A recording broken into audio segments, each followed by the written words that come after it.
wax kasta oo gabadhu taabato waxay isu beddelayeen dahab. Adeegigii ka dambeeyey ma joojin karin haba yaraatee.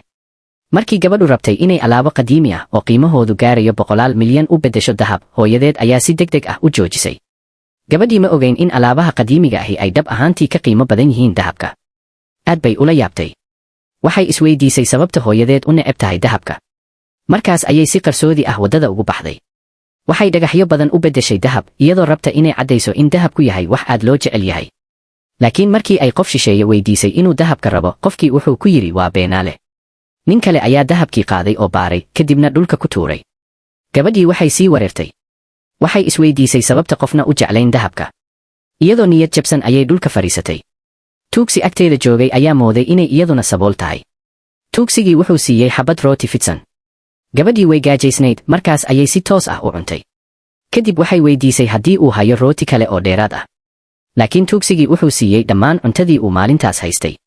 Waxa keliya oo uu u dhiibi karay waxay ahayd lacagtii yarayd ee uu tuugsiga ka kaydsaday, si ay cunto ugu iibsato. Gabadhii waxay ogaatay in ilmaha tuugsiga uu xanuunsanaa. Isla markiiba waxay go'aansatay inay bixiso kharashka daaweynta. Waxay farta saartay baaquligii tuugsiga. Ilbiriqsigii xigay, baaquligii wuxuu isu beddelay dahab. Tuugsigii aad buu u naxay oo ula yaabay, mana rumaysan karin inuu yahay dahab dhab ah. Gabadhii waxay tuugsigii geysay dukaan dahab si loogu beddelo lacag.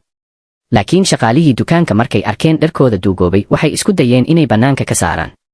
Gabadhii si toos ah ayay baaquligii dahabka ahaa miiska u saartay, laakiin shaqaalihii waxay yidhaahdeen waa been abuur. Ma aysan rumaysan in tuugsi lahaan karo baaquli dahab ah. Gabadhii waxay ku tiri dab ku tijaabi. Shaqaalihii waxay soo saareen dabqabad si ay u hubiyaan.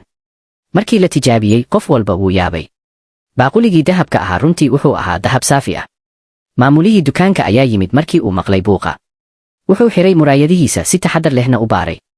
Markuu arkay nadiifnimada sare ee dahabka, wuxuu isla markiiba bixiyey $300,000 si uu u iibsado. Gabadhii iyo tuugsigii midna ma ogayn inuu ka qiimo badan yahay intaas. Si toos ah ayay u aqbaleen. Tuugsigii si farxad leh ayuu u yidhi hadda wuxuu haystaa lacag uu ku daaweeyo ilmahiisa. Gabadhii si aamusan ayay uga tagtay. Waxay samaysay camal wanaagsan, aad bayna ugu faraxday. Waxay rabtay inay dahab siiso dad badan oo kale. Goorma ayay ku iman doontaa?